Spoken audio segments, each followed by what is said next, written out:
Previously on the Project Umbrella podcast. What a fucking brave card you're playing at the minute with everything that's going on. Jesus. Romby, did you have any different views on that? Or? I did not even watch it. I don't be negative. There was science behind the classic games. Crap science, yes, but science. There was sense. Wasn't there a dinosaur tyrant in one of her books as well? Inspired by Underworld. I can't remember. Probably not the best person to ask, but there we go. So yeah, thank you, novel guy. Yeah, you are the best. You are the best person to ask.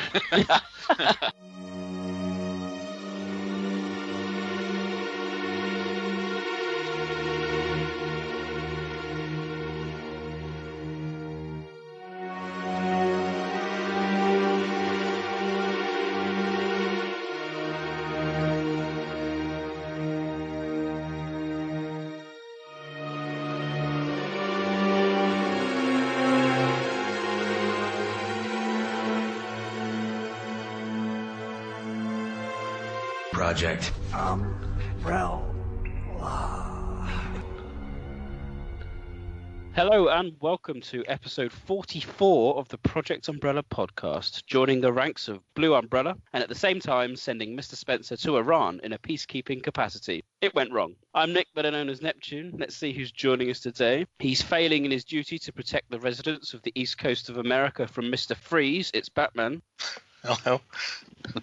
His retractable fingernails last used in New York were a real problem for his beauty therapist. It stars Tyrant. Hello there. And he comes from a land down under. No, not that one. The one that only contributed one member to Crowded House. It's Romby. Hi. Coming up on the podcast, we're going to be looking at Resident Evil 7 Gold Edition and all the bells and whistles that came with that particular release. What everyone has been waiting for following Resident Evil 7's release back in January. But we'll start off with the news.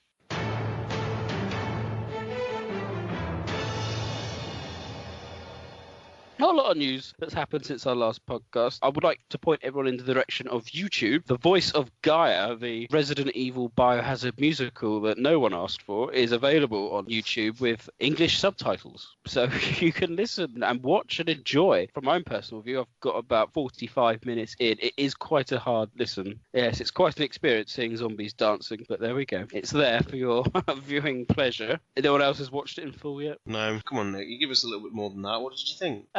About 45 minutes in, it's intriguing. It's something to do with a dead whale or a cetacean, whatever they're called, that's been dug up in Alaska, and they go exploring into it, and somehow the exploring team gets infected with what amounts to the T-virus. So quite how the T-virus was naturally in something quite a long time ago seems odd. Anyway, that then cuts away. Then we set in a little village in Italy where the T-virus has been released somehow. I haven't got to the end yet, so I don't quite know how or why.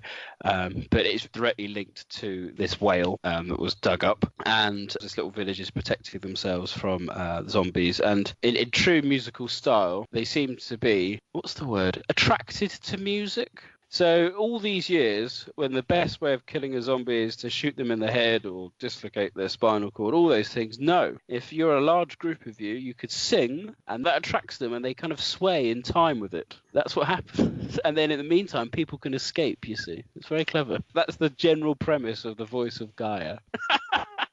Something like that. I'm hoping it resolves itself into a coherent plot, but at the moment it does seem a bit all over the place. I just found it funny because the main characters escape the town whilst the rest of the town is singing along, distracting the zombies. They escape on a push bike. They go, yes, we'll go to a push bike and we'll go to this mythical island. A push bike is the way forwards. We've all been doing it wrong over these years. We've all been using Mazdrem X5s and Gatling guns. No.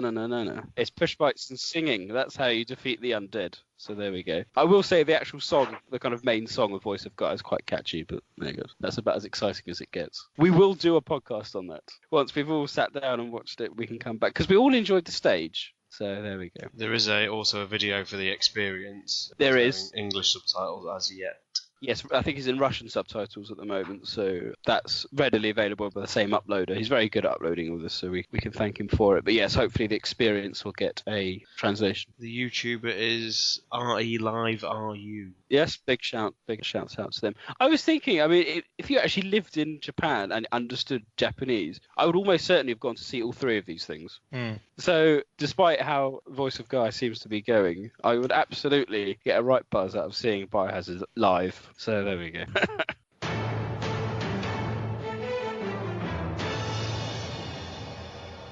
Batman, you were mentioning off air, there's a Twitter leak or hint of a Resident Evil 2 remake announcement. Yeah, it's nothing much. It was just on the official Capcom Twitter, they released a Resident Evil image, and there was 4 blocks, and 3 of the blocks were filled by Gold Edition Revelations and Revelations 2 for the Switch, and then there was like a curious blank space, which people are speculating for the imminent reveal of Resident Evil 2 remake. Oh. There was a fake video that went round of someone recording something. I caught a glimpse of that is at some presentation. There's like a cam footage of a video. Yeah, I think that was just Dark Side Chronicles assets they were using. It looked pretty shit. But yeah, I'm afraid people who actually believed it, I thought, no. It is obviously a fake, but obviously there's still people getting quite excited about Remake 2. What, the 20th anniversary is this month, is it, or February? It's a couple of weeks away, I think. Yeah, Yeah, couple of weeks. so it could be an announcement. Watch this space.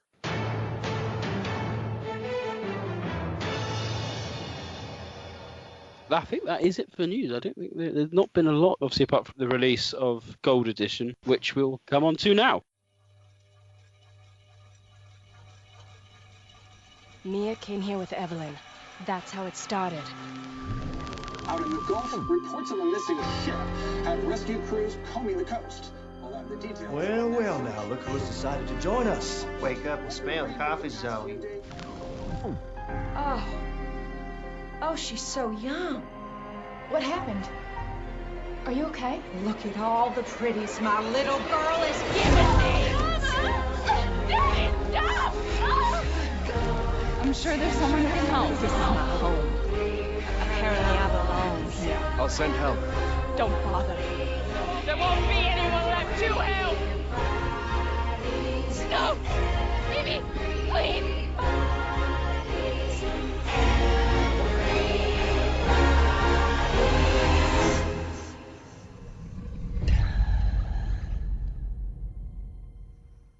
So Gold Edition's out. That came along with all downloadable content, band footage, volumes 1 and 2, as well as End of Zoe, and you could oddly then download Not a Hero, which wasn't on the disc. I don't know if that means at some point we're going to have a Gold Edition Plus or a Platinum Edition with Not a Hero on it. I'm sure Stars Tyrant, as a avid collector of having the physical format, you are slightly concerned that you don't own Not a Hero just yet. Yeah, it's just a bit frustrating. I think I said in the previous podcast, it's nice to have like an archive edition of your game that you can put on a shelf and know that it doesn't matter if one day like the online services go down and they haven't brought Resident Evil 7 to newer consoles, you've got a copy of Not a Hero on a disc. Yes. It's just kind of maddening that they went to the effort of doing the gold edition but don't put it on the disc. It seems truly bizarre. Yeah, so the way we want to kind of look at it, Not a Hero has had a lot of anticipation, perhaps unfounded, I think, in the end. There's a lot of hype being built up, so we're going to look at that. And then End of Zoe, which, if I think we're all being honest, we're looking forward more to End of Zoe than we were for Not a Hero. And whether that, upon playing the game, has changed, I'll caveat everything by saying I've not played End of Zoe, but I've watched it. So we'll bear that in mind. In terms of playability, my comments won't be as useful as perhaps they ought to be, but there we go. Right, so we'll start with people's kind of brief impressions. Batman, what was your general feeling of Gold Edition as a package and then as the 2 downloadable content? Well, I think Gold Edition as a package is quite good value for money, really, because I think I paid £30 for it, and considering how much I loved the base game, I think we got plenty of additional content with the 4 scenarios in band footage, Jack's 55th birthday, which I've never played because the sort of comedy games don't really appeal to me, but I know they have their audience. And what was the other one? Ethan Must Die. And Not a Hero and End of Zoe. So I think Capcom have given us plenty of value for money on that score. Not a Hero, I was expecting plenty from it story-wise, and I wasn't too bothered about the gameplay, but it turned out to be the other way around because it didn't really add anything to the story, but I actually found it quite fun to play. End of Zoe, I think I was one of the first people to play it because I managed to get the game 5 days early. So I went into it without any gameplay being revealed at all. So I literally had no idea what to expect. Needless to say, I was very disappointed with what we got, put it that way. And just going back to Not a Hero not being on the disc, chronologically, End of Zoe comes after Not a Hero, so playing that first was a little bit jarring because you went from the end of the base game to suddenly having Umbrella Soldiers running around and this Joe Baker, who's never mentioned in the main game, running around punching moulded. So as a package, I think, yeah, it's excellent value for money. I really enjoy the game. It's probably my favourite game since Resident Evil 3, but the DLC End of Zoe was my main disappointment. Start. What was your feeling over the bundle and then the 2 DLCs? I think as a package, it's pretty great. I didn't fall in love with some of the additional scenarios as much as some people did, but then you have Daughters, which I think is one of the best slices of storytelling in the series. And then we got Not a Hero, which I thought from the trailers looks pretty dreadful. It seems to take everything that Resident Evil 7 did well and just make it with, like, you know, the action of 5 and 6. Playing it, absolutely love it. It's a great VR experience. It works really well. The storytelling's disappointing in it because it doesn't really go anywhere. But it was fun playing as Chris. But that really pales in comparison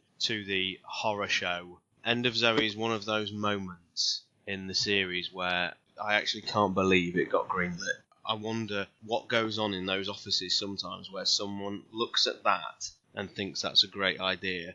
It just completely nullifies any of the danger of the moulded, and it now feels really jarring to go back to like playing as Ethan, where they're nigh unkillable with a knife or a pistol. But old Joe, it doesn't matter with old Joe. And then by the time he's got his bionic glove and it's playing this weird, cheesy action movie music, I was like, well, I actually did put up a tweet and direct it at Capcom and was like, what am I even playing? I don't even recognise this.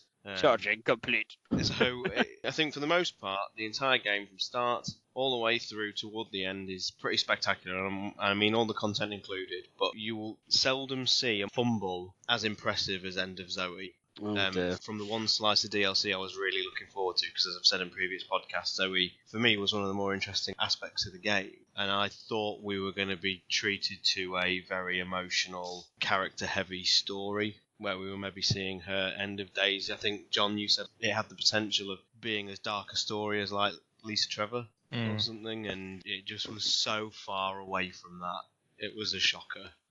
Romby? Gosh, I'm struggling to think of what I could say that you guys haven't already at this stage. I personally was, I think as a package, yeah, perfectly great. I kind of want to say, yeah, it's disappointing that Not a Hero isn't on the disc, but it's Capcom, so I suspect that it'll just get a re-release on another platform eventually in some sort of super gold edition down the track, or a re-release on another platform. So as unfortunate it is to say, I'm just used to that now.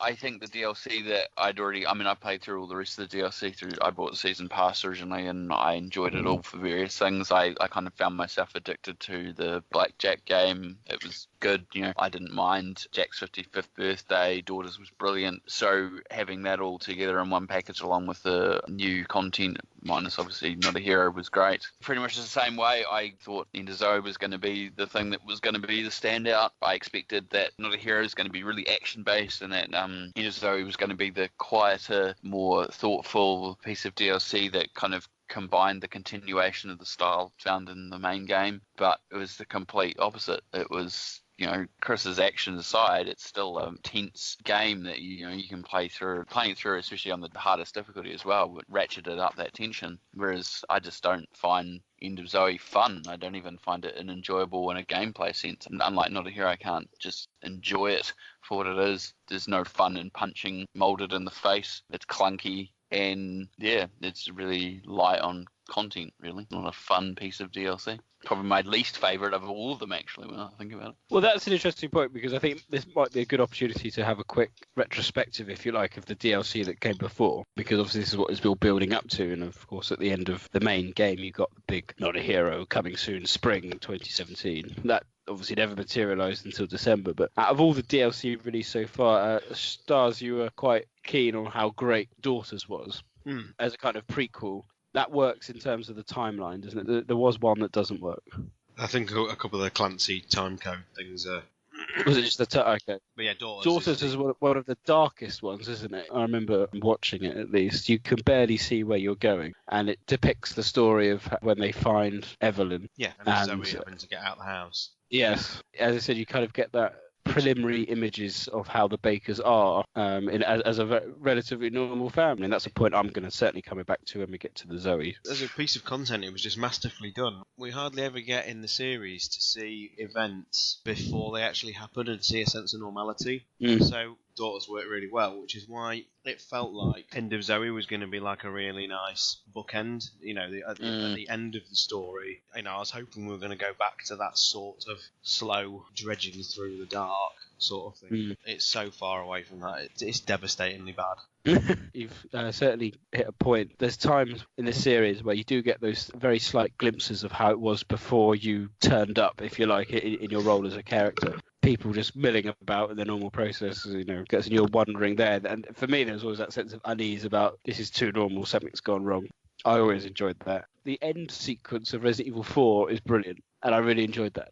That added so much gravitas to the actual scenario that you've just played. The thing that helps with that is that it happens after all the things you've had to do, which then makes you think about all the actions you've had to do, which again is a nice way of doing it as well. Like, oh wow, that adds a lot more to what these poor villagers went through that I've just been slaughtering for the last 20 hours.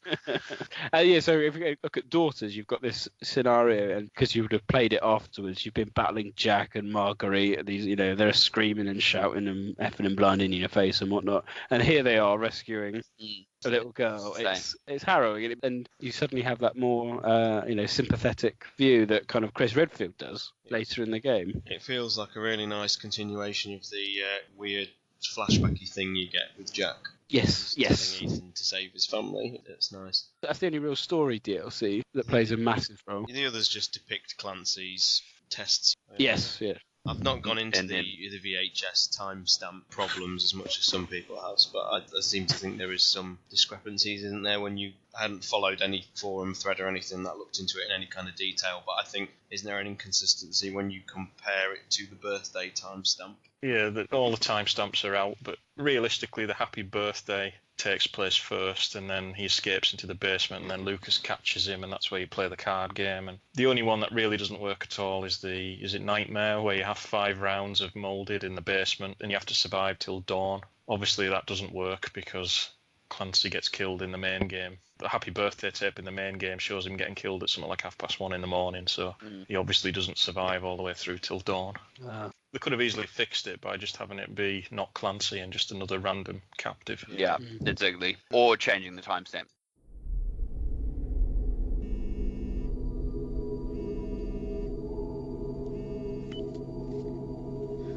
Is it ready? Can we begin?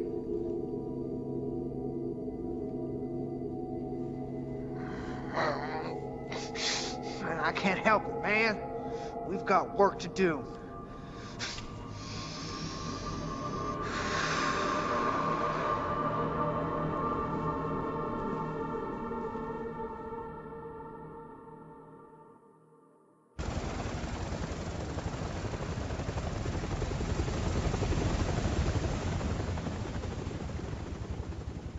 Chris, did we lose him? No. Ethan Winters has been secured. He's alive and well, considering. And Lucas Baker? Right now, he's our only link to the connections. He's next on my list.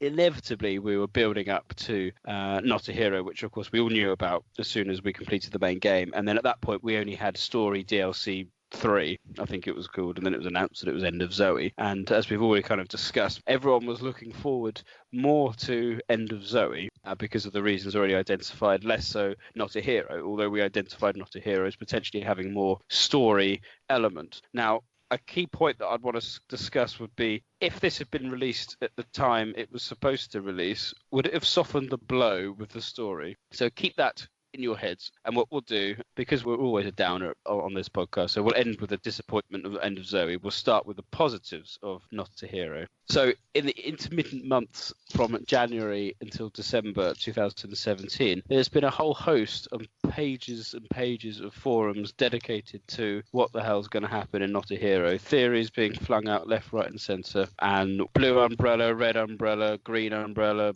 turquoise umbrella, who knows what was going on. All sorts of umbrella corporations. Shenyang, were they involved? HCF, are we going to find out about the fungus? Are we going to find out about this? Who's Chris working for? Blah, blah, blah. It was all getting a bit silly, if we're being blatantly honest with everyone. And I do wonder if perhaps everyone would have been a bit more pleased with the end story result if it had been released at the time it was intended. I think you're right, Nick, but we also have to wonder just how much of the game itself was changed, because I think Capcom have said not a lot's changed, and the voice actor, what's his name, is it David Vaughn for Chris, said the only real thing he went in when he went to re-record was to change the ending. But if you remember when the game was data mined when it first came out, I've got a list here, and just let me know if you did any of these when you played Not a Hero. Get white molded sample, crash the drill, crash the camera, recovery of important documents, recovery of the subject E-type, recovery of the connection member list, eavesdrop on Lucas and the connections, and arrest Lucas. So did you do any of those when you played Not a Hero, Nick? No, we didn't, in theory, do any of them. Yes. So it seems like they've changed the whole scenario for reasons I really don't know why. Maybe because the original gameplay in the scenario was not fun. It just wasn't enjoyable. Maybe, but I don't really see how that necessitates changing the story. Another area where it really sticks out is in the lab at the end. There's loads of documents on the table that are just ripe for being proper files that you can pick up and read, and obviously you just can't do that with any of them in the final game. There's only 2 in that area. It was Data Mine 5 thought was going to make it back in, and it never did it? Yeah, that explains the history of the whole program. Oh, well, there we go. All right, I'm in the mine. Signal strong. You're coming through loud and clear, Chris. We didn't get much from the first unit before we lost contact, but apparently Lucas turned the mine into his own personal hideout. How many men did we lose? 3 of our best. Their last transmission was near a lab that should be just ahead. I'm going to need you to check it out. Got it. The lab is just ahead. Any idea what Lucas is up to down here? We're still analyzing the data, but it looks like he's been running experiments with an E-type butamycete. Let's hope those men haven't become a part of those experiments. So if we look at Not a Hero generally, the storyline, well, it follows on from Chris. He starts tracking down Lucas into the salt mines, different part of the salt mines that we didn't see with Ethan. That kind of then expands a bit, and we get into quite a cool hospital. And yeah, so it's quite a short-lived kind of scenario. Straight off the bat, you get the files that you're carrying, which fill you in with the backstory. Yeah, and then you have the following up conversation with Chris and his assistant, Veronica. Obviously, he still does not trust the concept of Umbrella, which is, I feel like, maybe also a re-recorded line, perhaps? Yes, I was about to say, in my own personal theory, I think there was so much fan outrage that perhaps Chris Redfield was working for Umbrella, or whatever you want to call it, that they changed it to he's not working for, but working with. And I think that's such a subtle difference. Yeah. And I could never prove it unless someone asks the director out. But I reckon that was what was changed. That they wanted him working for Blue Umbrella, quit the BSA, and working for Blue Umbrella. And I think that's what's significantly changed. That's what the big shock twist is at the end of the game, isn't it? It's, yeah. Hi, I'm Redfield, and I wear an Umbrella badge now. And they kept everybody tantalisingly teased all year for him to go, well, hey, I'm still a BSAA member. Yeah.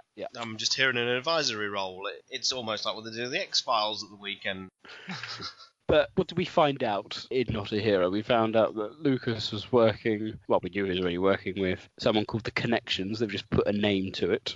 Whether they've got anything to do with the family, I don't know. Well, all we really learned is that Umbrella is now a PMC. Lucas is working for the Connections, who aren't really expanded on. They're just a criminal organisation who develop biological weapons, and that Lucas was also in contact with yet another unnamed organisation who he was preparing to sell the E-Series data to. No specific mention of HCF? No, although I'll talk about it a bit later, but there's still evidence to suggest that Umbrella itself is what HCF have become. Right. I mean, the DLC, it has thrown a little bit of doubt on it, if I'm honest, but you've still got that line in the Japanese guide that says Umbrella, quote-unquote, provided technical assistance to the Connections in 2000 to help develop the mould. In the vanilla game, it says HCF provided technical assistance to the Connections in 2000. And obviously, with Umbrella not being reformed until 2007, there's no way, they could have done it. So that's why people still think Umbrella is, in fact, HCF. Almost like a shadow corporation set up. So when Wesker defected to HCF, he was actually still defecting to his own company. He just didn't realise. Well, I'll probably talk about it a bit later, but it's a long and boring theory. No, your theories are never long or boring. It's not mine. There's loads of people who've come to the same conclusion, which I suppose adds more weight to it, really, but we'll wait and see. So, as I said, we didn't really find out too much about what was going on, but it was a hell of a fun ride, and I think that was a bit of a surprise for everyone. Yeah, I enjoyed it. One of the things I found straight away was the distinction between playing as Chris and playing as Ethan. I know you had superior weapons, but you could tell you were playing as like a trained soldier, and the molded was so much easier to kill with Chris. I think it was quite clever how they did that, because going back to playing the base game afterwards, I thought, right, I know I take these molded now, and I still really struggled with Ethan. That's good. That's good. Yeah, it is good. Especially in first person mode, which you think might be a bit more limiting as to how you can portray someone's weakness like that. Obviously, they had to add a few features, should we say, of Not a Hero to kind of compensate for Chris's superiority on the field, and that included the white molded, which were effectively immune to normal bullets, as well as an attack, yes. Obviously, we had different areas where you could go at some point. And also piling enemies on as well, and adding extra strength enemies and bottlenecking you with a bunch of enemies as well, so that it becomes like more of a challenge. You could prioritise them. Yes, we had a slight variation on the moulded and where to go. And we also had a lot of Code Veronica-esque traps as well, which certainly added a bit of variety and meant you couldn't just kind of go run down the corridor, because you could be torn to smithereens by well-placed machine guns. Kind of an extension of the Lucas's Madhouse, whatever it's called in the main game. So I really enjoyed it. I thought it was a really good fun game, and I liked the return of a hub area. I'm afraid I'm so old school now, it's ridiculous. It really helps you, as you play, get to familiarise your area, surroundings, know what's safe, know what's what. I know it's very basic, it's very small, it was only a 4-hour game or whatnot, but I like the fact that we had a hub area. It was nice. So, if we start with the kind of mine section, if you like, was there any particular part of the mine section that you enjoyed? Perhaps the way they kind of introduced clever ways of preventing your progress with gas masks and toxicity levels. The only thing about all that is it wouldn't have been nice if they'd actually given Chris all that gear to begin with. It feels bizarre that like people lesser than his rank are going in with better filters, but I get it, it's a gameplay thing, it's fine. They addressed that in Vendetta though. Do they? Go on then. In the film, didn't they? Someone calls him out for going, why are you going into a biohazard situation? Oh, Rebecca, yeah.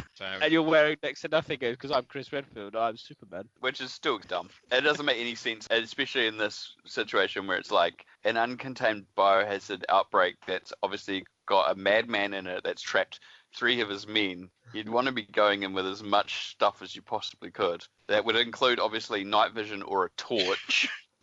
Let alone the filter. In the hardest difficulty mode, you don't even have a handgun. Really? Yeah, which is funny because you get to that first, you start with a knife, but in that first cutscene, he has his gun, so all of a sudden you have a gun, but then the gun disappears. It's kind of funny. You don't get a gun for ages in that, and then you don't get a machine gun or anything else until quite well into it. Yeah, it's a bit weird. I enjoyed most of the DLC though. In going back to Nick's question, I thought it was pretty well paced. The mine section was really creepy actually. I thought the white molded had a really good appearance when they're coming out of the walls. They look really, really scary. There's just something about them which is really, really freaky. The sort of chases down the tunnels work really well, particularly in VR. It was really good. The way the heads-up display comes up on the screen in VR is really clever. Moves independently, yeah. You can't aim down the sights on the guns in VR for some reason or another. I don't know why. And the head crab things, the face huggers, are fucking awful. In VR. I think they're fucking. Let's be honest. I think they're fucking awful in general, but not in like they're terrible. Like they're just really difficult and fast and creepy as fuck, and like they're hard regardless. VR only makes it worse. Like you literally trying to like head dodge out of the way. It was. I mean, I'm arachnophobic anyway, so it did not help. But I mean, this is the thing we'll get into. Like, we'll discuss End of Zoe. I found as an experience. it was way more atmospheric, and in many ways way more scary. Well, in every way it was way more scary than End of Zoe. There's actually like no tense, scary sections like, you know, being chased down by a white moulded. Yeah, I enjoyed the kind of claustrophobic parts of the tunnels, and you had to kind of remember which way you had gone, especially if you were having a bit of a timer with the. Did everyone die the first time they? I did. I always die. You know, when you're kind of like going down the halls and then you're infected, you got to get back. I just lost my way coming back. And I was like, no.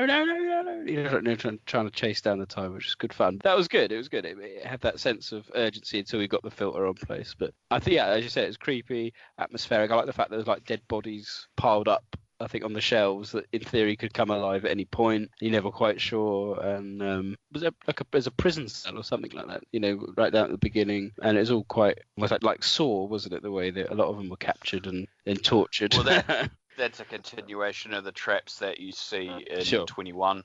So the Saw thing is definitely like that's the last round of survival. Like the bets are no longer about fingers; it's more about whether or not you get the saw pointed towards you and whether or not it hits you or hits your opponents. So it's an extension of that idea. So just fill me in, because I forget. We've got this whole kind of salt mine, which was there was a natural thing. These labs, they've just been built up by Lucas over all these years. They've been built by other people. Connections. Yeah. They've been funding him to build this, and that hospital was built by them as well. Yeah, the complex is. It's just a lab. It's not really. I mean, it's a hospital in a sense. It's just an extension of the lab, really. But yeah, he implies. I mean, one of the files blatantly tells you that there was a bunch of other people that they brought in for him, and he killed them all. Because I think the white moulded are like the weaponized BOWs, aren't they? Whereas the black mouldeds are just sort of an accident.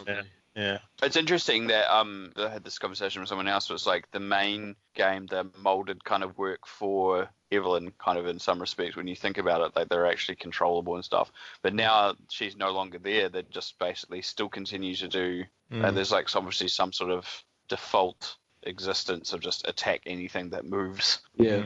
Yes, that's true. The white moulded were proper, because you got the files, didn't you, all about them in that room where you pick up the handy gun that can kill them. They're proper ramrod, yeah. Car ramrod.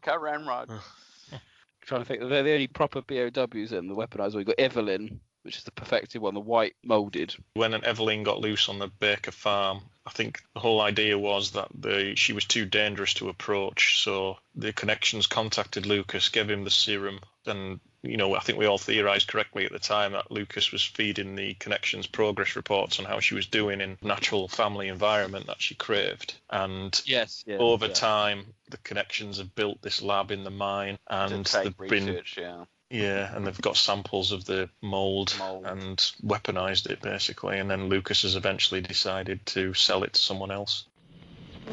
I don't know about you, Christopher, but I'm getting real tired of playing games.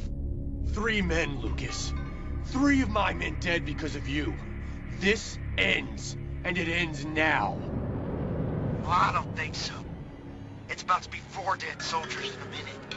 You're going to fail, then you are going to die. So ultimately, Lucas, he gets very pissed off at Chris Redfield. He gets very angry man. And you eventually confront him. And I have to say, it was a bit of a disappointing boss fight for Lucas. I quite enjoyed it. Yeah. I didn't like the timed aspect of it. God knows how you're meant to do that in professional. Oh, it's easy. You mean the second half when you have to keep refilling your oxygen? There's like 4 or 5 tanks, and you save your best ammunition for the end. You just use regular shotgun attachment to shoot them until you get them down to that point, and then you just start throwing the incendiary grenades and start firing with the ramrods straight into them. I think it took me 4 times to realise you could actually refill your oxygen. It was no wonder I was struggling. But I think the disappointing aspect is we didn't have a huge storyline to be discussing today. We've kind of brushed around the edges, and we can sex it up as much as we like about how much, when did the connections come involved, and there's some nice theories going on and a nice bit of information. But I think we were expecting a lot more, probably going back to HCF mentions of Wesker, certainly expecting Wesker to be involved in helping discover the D series and then the E series and all that jazz. Is it a criticism that it wasn't there, or did we as fans and a community just build it up so much? I think Capcom built it up Okay. But, I don't think, the delay certainly didn't help.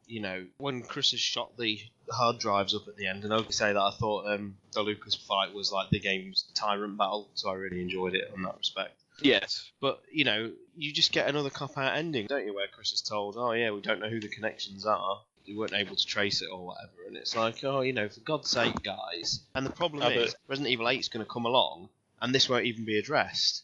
Well, it's either that or they've got a plan. I don't know, this is like optimism, but I'm really just thinking about this. I go back to the story rejigging for Umbrella Corps, and I think about the story rejigging for this that all kind of obviously have just been one thing after another. And you kind of hope that what they've decided is they've realized, actually, we want to drive the story in this direction, so the bits that they wanted to do originally, they've changed and they're refocusing on what's going to happen, and the next story will set up a situation which will hopefully retroactively make these parts fit better because they made those decisions to make those changes, as opposed to not knowing exactly where they're going. Yeah, as I said, I like the mold. There's a lot more potential with where they go with that as a kind of base virus or whatever for the series than I think Plagueis. I think they kind of destroyed Plagueis a bit, and then they tried to combine it with viruses to make the C virus, and whether the series will ever recover from the C virus, I don't know, but there we go. So I think everyone was a bit disappointed with the kind of storyline for Not a Hero, because we didn't really have much to really talk about, but as we've kind of discussing, the gameplay was fun, and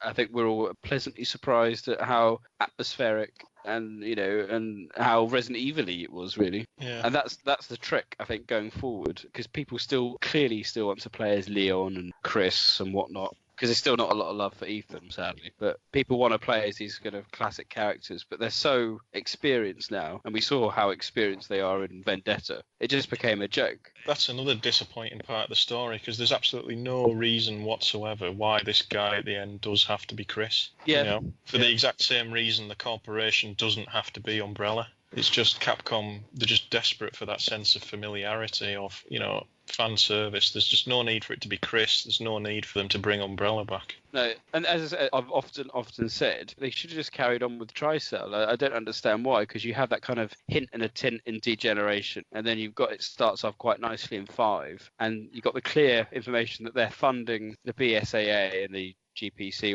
whatnot, but at the same time they're making all these bad weapons and stuff. Why not have Tricell? By now they would be on par with Umbrella in terms of evil. Because that's the problem with having different writers every time and not having a clear plan of where they're going. Because it's the writer of Revelations 2, he was like, right, I'm not really interested in Tricell, so we'll just get rid of them. And then the next writer comes along and thinks, well, I could have quite liked to use Tricell, but now I can't, so I'm going to have to bring in yet another organisation. And that's part of the issue that we've talked about before, with just a number of ongoing one-show villains that because you have to have a big baddie in charge of such organisation or such connection or involved with whatever's going. So I mean, and now when you want to say it, but Lucas has turned into one of those as well. Like, he existed for the game length of Resident Evil 7, and with Not a Hero he's defeated, and that's it, and he won't be back. So we have to just hope that there's the next person up the line of these various organisations, in this case the connections, or whatever the connections ends up being. Then all it'll take is a line of dialogue in the intro for the next game to say, oh, New Umbrella found the base of the connections and shut them down. Depending on who writes it. Yeah. Chris, are you okay? Yeah, I'm fine. We managed to intercept an email Lucas just sent out. Listen to this. Umbrella and Redfield have been taken care of. Dealing with them cost me some time. Cost them a lot more. But I can still get that data to you, but we're quits after that. He thinks I'm dead. This might be our chance. Who'd he send it to? We're still decrypting that. Just get Lucas. Keep me posted. So, what other highlights did everyone have of Not a Hero? Any particular gameplay mechanics that you enjoyed? I just think I'd said in my brief speaking earlier, the actual punch mechanic was actually integrated quite well and did feel like you were playing like a throwback to 5. Did quite enjoy doing like the stagger and then moving and punch. I was going to say I was quite pleasantly surprised. I mean, I'd seen it in the little snippet of it in the preview video, and I'm like, oh, that's just ridiculous. But then when you actually do it yourself, it's kind of satisfying. Like, there's a good weight and the mechanic of making them stagger first. I enjoyed the kind of search element as well, even getting to that kind of crane. You had to go find the crank or the cog or whatever it was. That was a bit of a callback. Took me ages ages to find the cog. I know it's just behind that little minecart, but I just did not see it anywhere, and I was going back and forth, going down the lift, up the lift, down the lift, into the thing, and I was like, what am I missing? I was going absolutely berserk. But and shout out to him for putting in a puzzle as well, with the minecart puzzle. Yes, yeah. It's like a sliding block game. It was. I got it right the first time. What happens if you smash the other wall? There's another enemy. Is there? Yeah. Yes, it was nice. No, you're quite right, Sean. Good point. Yeah. It was completely unnecessary, but that's the beauty of Resident Evil puzzles. Be completely honest. Who thought to switch off the laser beams first? No, I didn't. I was going to say it felt like a bit of a cheat, because I think 95% of players would have gone straight over to the Umbrella guy to see if he was alright. Yeah, I did that too. Where is this? You've got to rescue the last guy, and it's in the room with all the tripwires and laser beams. Oh my god. How many yes, I think I died. 6 or 10 times I died in that. Yes, you make the mistake, don't you, of going and check on it as soon as you can get there, and then that all goes Pete Tong, and I was like, I must have done something wrong, so I did it again. I don't know. What am I doing? I don't understand.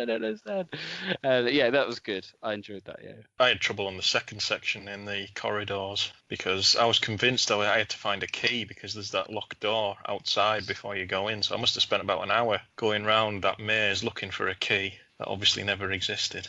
We're talking about the remaining clown door that's down by the maze. When you get the clown key thing, that unlocks, there's a bunch of ammo and supplies in there. You don't get it till you don't get it until the later part. But yeah, you would have spent I've got that door to open, where's the key, and go looking for it. I didn't bother in the end. I just was like, okay, I'm not going in that door anytime until I get a key or come across a key. Did everyone die in the fire bit? When you're in the kind of lab room with I don't know what it was, when you finally get out of the mining bit and you're in that big circular room, and then it all goes Pete Tong and you've got to get in the holes. Yeah, I got through that easily. I just kept looking for vents until I found the right one, and then just there's like three, I think. Yeah, and it never changes. So once you know the vent, it's the right vent. So I guess the elephant in the room. Then did it feel like Chris to you guys?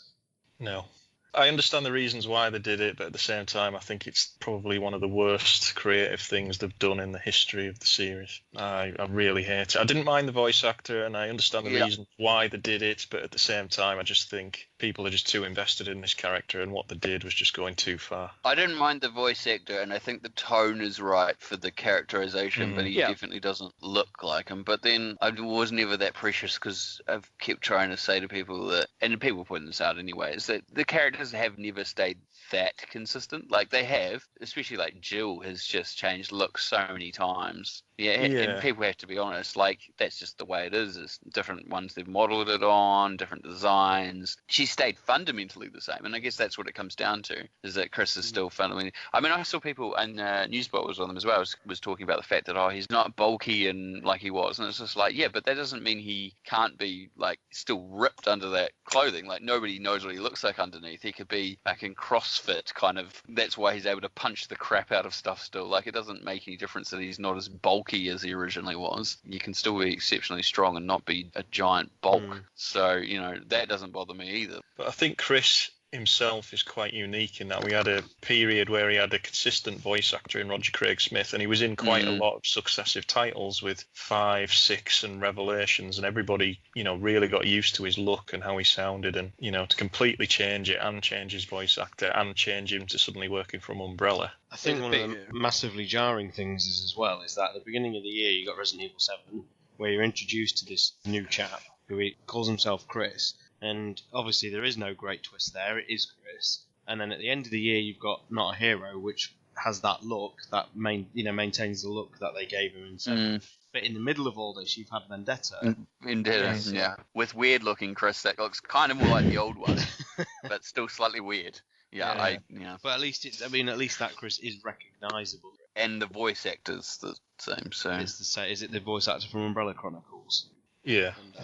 Kevin somebody or other. Dorman, I think it is. So you've got a recognisable voice in there as well. So you've just got a real inconsistency there. I just think it's just unfortunate planning that this CG movie takes so long, and they had it planned probably 3 years ago, and it's just took that long to come out. Kind of, it's just those unfortunate things. Yeah, but I do agree, it is slightly off-putting. Gonna wonder whether someone's gonna take the PC version of Not a Hero and actually mod the old looking Chris in there, and I bet it wouldn't stand out too much, so their reasoning of it, it didn't look realistic enough. The only problem with that is that I think most of the cutscenes are pre-rendered, not real time. So the only time it's only gonna matter is in the non-pre-rendered stuff, which is first person, so you're just going to see different arms and that's it. So it won't really make any difference. Yeah, I see what you're saying. Yeah. And there was a graphical update for Gold Edition that tweaked the ending. It changed the lighting and stuff, so if you watch it now, I think there's a comparison video on YouTube, and he does look a tiny bit different. Yeah, there's. It is reminiscent of when we first saw Jill, wasn't it? Resident Evil 5. It's Jill, though. I don't think anyone really put forward the idea that it was Jill. Most people thought it was Sherry of some sort. So that was there is a trick, though. I know they explain it away in the game as a result of what's happened to her, but it was a cheap trailer trick. Yes. Sometimes that's what you want for a cheap trailer trick. You want people talking about, "Oh, who's this mysterious blonde woman?" It's not an unjustifiable one. He had some nice dialogue in it, though. The lines where he was talking about Umbrella wanting to recruit Lucas was quite good. And they always re-emphasise the point that they want Lucas alive, and I like to think Chris just blew his head off at the end because he doesn't want Umbrella to have Lucas alive. Oh, the untrusting nature of this company that he's working with. I do find it a weird jarring moment. I think you guys will agree that we haven't really touched on is in that, but in the last boss battle where just beforehand, the cutscene beforehand, all of a sudden fades to black, and then Lucas is on the ceiling. And you're just like, what the hell? What happened? That could be where the original ending of arresting him changed with the let's put a boss fight in here. Yeah, maybe. Or the attempt was still arrest him, but then he transforms and goes to the ceiling somehow, and it is a really weird. And when you reload, it's really weird too. Like if you die, you end up in the hallway outside, and he's already formed, and you have to walk back in. It's really weird. And there's no real explanation given for why he mutates either. Other than he's just like his dad, I guess. He mutated slowly, but his mutation's different again. Like, has he been experimenting on himself? Has the has the research led him to find something that he injected himself with, or to increase his ability, or the thing that the what's the company? Connections. Connections, thank you. The Connections has given him has modified it because he was no longer connected to Evelyn. Like, there's all sorts of things that could be in the air there. Well, they do mention, don't they, in the end of Zoe, that the fakers have all had fairly unique reactions, with Jack having particularly regenerative functions over the others. So I suppose that's one way of saying why it's going to be different to. And obviously Marguerite has her little affiliation with the Bucks. Yeah. So I suppose you did shoot Lucas with a ramrod round as well, which is tailored, isn't it, to destroy the mold cells inside him, so maybe that had an effect. How the hell are you still alive? You should be dead. We got your emails. We know you're funneling info to someone. That's none of your goddamn business, Chris. A lot of people out there want to know about our little AV. A lot of people. Your friends, the Connections, know about this? They don't strike me as the forgiving type. That's my business. You let me worry about that. You're about to have your hands full. What I liked, actually, I like the fact that obviously you're chasing Lucas throughout, and then just as you get to the end, there is that kind of build-up.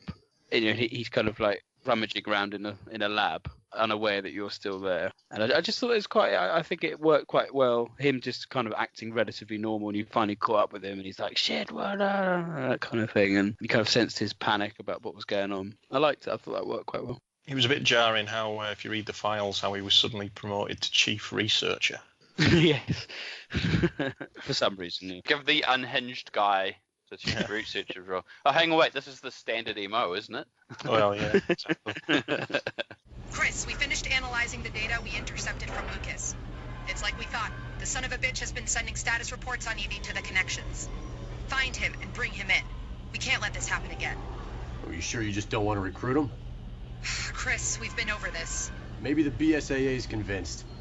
If they weren't, I wouldn't be here. But working with Umbrella is going to take some getting used to on my part.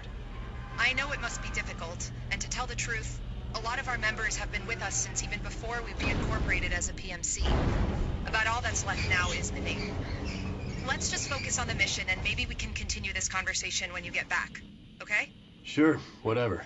It's unfortunate that we can't be talking too much about HCF and Wesker and God knows what, but that's kind of it in terms of the storyline with Not a Hero. We've touched on obviously how well we played, and I think generally It was a pleasant experience. Any kind of like final comments, and then maybe a score out of 10 just for the for not a hero. Batman. If I could just briefly talk about Umbrella. I mean, I want to get your guys' opinions on what you think Umbrella is. Oh, yes, your theory. Yes, sorry. Yeah, let's go for it. It's not just my theory, because plenty of people have come to this conclusion. But obviously, the file in the game towards the end, one of the R&D reports says HCF provided technical assistance to what we now know are the connections. Now, in the Biohazard 7 guidebook, there's a character correlation chart, and you have Chris under Umbrella, and Chris is connected to, no pun intended by the way, connected to the connections, and the phrase used is literally technical assistance. So Umbrella are connected to the connections by the phrase technical assistance in the book. So this is what sparked it off with people saying, well, hang on, HCF have maybe evolved into Umbrella, and this ties in with storylines in Resident Evil 4 where Wesker is wanting to resurrect Umbrella. Yes. And for me, the only relevance in the date of 2007 being for when Umbrella reformed is that it's a year after Wesker's quote-unquote second death, where he died in Lost in Nightmares and went underground again and left the rival company to start up with Tricell. So I believe the executives of HCF have carried on with his plan, people who were loyal to Wesker, and they've struck a deal with these former Umbrella employees who want to resurrect the company. I believe many of these former employees do have good intentions and do want to resurrect Umbrella for the reasons stated, but then again, some of them still have evil intentions, and this is where Umbrella Corps comes in. Well, and of course we know HCF aren't particularly good either. No, and I think HCF and the bad faction of Umbrella have formed this Umbrella Corps unit, which is where you get the red and white logo. Think of Umbrella Corps as the successor to the USS, and the 3A7 character from Umbrella Corps being a successor to Hunk. Mm-hmm. And obviously there's lots of clues in the experiment that the Red Umbrella people could be HCF as well, because they know about things only HCF were involved in and stuff like that. And I'm sure it'll all come to the fore in Resident Evil 8, but I'm sure it won't. Well, it goes back to what Rob said, and just how much of the story they've decided to change. Yes. Because, there's nothing in the DLC that hints that Umbrella are quite evil. All the operatives sound quite sincere in End of Zoe and that, so... Yeah, the only one who questions that at all is Chris, and that's just and it's an understandable level of distrust, given his history. It's either HCF is either Umbrella, or HCF is simply nothing more than an Easter egg in the main game, because they wanted a company way back in 2000 that could have assisted, and HCF at that time were active because of Code Veronica and stuff. So is the general theory now that HCF aren't, because they always were considered to be the kind of like paramilitary group of said rival company? When I say HCF, I mean the rival company. I think they're just called HCF in the file because there's no real name for them. If they were just called rival company in the file, I don't think that would make any sense. Yeah. But I think HCF or the rival company themselves are no more, and simply they live on through this new Umbrella. I think it's basically a soft reboot of the whole storyline, which is disappointing. They brought Umbrella back, and everyone knows they're going to turn out to be evil again, which just renders the whole thing pointless. And we already had this card played with Neo Umbrella.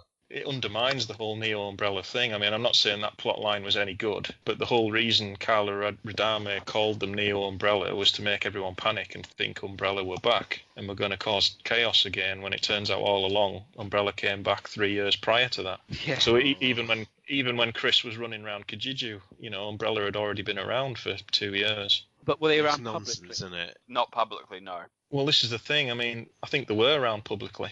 I think there were Blue Umbrella from 2007, because there's nothing to suggest that, or nothing stated that they had to go public at a later date. I think the Red Umbrella is the secret side of the company. This is this special forces unit that, they use to do all the clandestine stuff, which is basically the successor to Hunk's unit. Yeah. But whether Resident Evil 8 sort of retrospectively says, well, Blue Umbrella did this in this year and this in that year, I don't know, because Chris mentions in the DLC that the BSAA are already convinced of their good intentions. But he's not, which makes sense. You could understand, I think thematically, from a standpoint, the BSAA thinking that they're good intentions is probably makes sense, because if you look at the BSAA's track record, it's not exactly not that clean either, is it? So it kind of makes it look like they've decided that it's better to partner up with a company that can supply them with the right type of support and weaponry and research, and they help each other, essentially, at least from the upper management level. But it's kind of interesting because, I mean, to me, it's implied that Chris was involved involved in the setting up of the BSA. So it's like He was. He's one of the original 11. exactly. So it's like, how's it got to this point where if someone that high up has let the organisation falter so much? And why wouldn't he have some sort of call on whether or not he felt like this was a trustworthy agreement or beyond his disapproval, which, Well, I think part of it might be forced because obviously Umbrella have all these new weapons which were made through Wesker's research, because Wesker wanted to develop countermeasures in secret so he could control the whole flow of global warfare, because he thought bioweapons would take over from conventional weapons, and he thought, well, if he could neutralize both sides, virus weapons in a war, then he could control that. But obviously when he died, this research was used instead to make these new weapons, the Albert 01 and the Albert 02, and these weapons were passed on to like the BSEA for testing and proved effective, and that's how they built up this sort of working partnership. I know what you're saying. So Wesker was doing this, resurrecting Umbrella, but why did he then defect to Tricell? Just so he could make his Ouroboros dream? Well, it was forced on him, wasn't it? Because, we all know how Lost in Nightmares plays out. He never went there expecting to fake his death. He sort of had to improvise when he went out the window with Jill. And that also is after he found out about the truth of Spencer as well, which goes hand in hand with it. Yes, that changes everything, yes. And he had Spencer's notebooks, so he finally knew where the progenitor virus was in Africa, so he thought, right, I'll use Tricell and Excella to dig up this old lab. And in the meantime, all his former employers at the rival company believed he was dead, but they've carried on his plan regardless, or so it seems anyway. Yeah, so, and that makes sense too, because like as I was saying with the Spencer thing, like the whole file system in 5 later on basically implies like Wesker's entire intent up until that event had been with a certain goal in mind, and all of a sudden once he's realised the actual truth of it, he's changed his mind on how he perceives everything. Yeah, so that totally works really, really well. Where does Ada fit into all this? Unfortunate puppet, I feel. Like, it's true. Like, a lot of what she's done up until the Resident Evil 4 events is, like, a lot of stuff, basically just being manipulated by other people, unfortunately. Okay, so if you just say the rival company is HCF just for argument's sake, as opposed to whatever, just call it HCF, we think HCF were completely dissolved or rebranded themselves as Blue Umbrella. We don't think the term HCF now exists. There's no company, and they just became amalgamated with ex-employees. As I was saying before, I still agree that HCF is just a a force of a company that was unnamed, and the unnamed company is just now Umbrella. But we don't know what that was, and that may be the case, that it had a name and is no longer exists, and HCF is just being used because it's the only thing that's saying. Probably won't even retrospectively go back and tell you what it was. No, or they might, but who knows? As you point out, there's probably no need anymore. The fact that it was unnamed, it doesn't matter because they became Umbrella or Blue Umbrella. They are Blue Umbrella. That is their official name. Well, the theory before the DLC came out was that it was, whilst they were in the process of reforming, it was Red Umbrella, the new logo with the Red Umbrella colours, and then when they went public, which people were expecting it to be like 1 year before the events of Resident Evil 7 started, that's when they became Blue Umbrella. Because we only get that one file, it's suggestive that they are Blue Umbrella from the very start. Right. But we know they've got this Red Umbrella wing. Yeah, who operate in secret. In secret, yeah. And the Blue Umbrella obviously is part of that goal that they talk about in the file you get, which is about, atoning for their sins and stuff, is like by having the opposing colours of what the old logo was and all that sort of stuff. They all sit around this table going, right, how can we help the world? And then on the other side going, destroy the world. So they go, no, we want to cure the world of T-virus. No, we want to spread the virus. They have these two random CEOs of the same company just arguing about where they're going to go from here. But never mind. So yeah, I suppose it is a bit of a soft reboot, isn't it, as you said? But we'll see what happens. We shall see. So go back to my point. What, in terms of not a hero, what was your kind of score out of 10? Was that Romby? I want to give it like a 7 for gameplay and like a 3 for plot. So 10 out of 10 overall. No, not 10 out of 10. I really enjoyed it. I think I was pleasantly surprised that it was an enjoyable gameplay experience, and that it didn't play like what we expected completely, and that it was interesting, and there was enough intrigue and tense situations, but the story falters through lack of information and very cliched ending, which, I mean, obviously it seems like it's changed, or perhaps somewhat changed, but yeah, it's good. I would play more of it. I think that's the thing that I'd turn around and say at the end. If they gave me another game that was just that, I would be more than happy to play that as much as I was with the main game. So, and in that respect, it's positive. Yeah, so that's a ringing endorsement. Absolutely. Starsdome? See, I tend to be very much won over by the VR in this, and as a VR experience, Not a Hero was really great. The story side to it is massively disappointing, but I wasn't expecting a lot anyway. So, I give it about an 8. I was really, really pleased with it.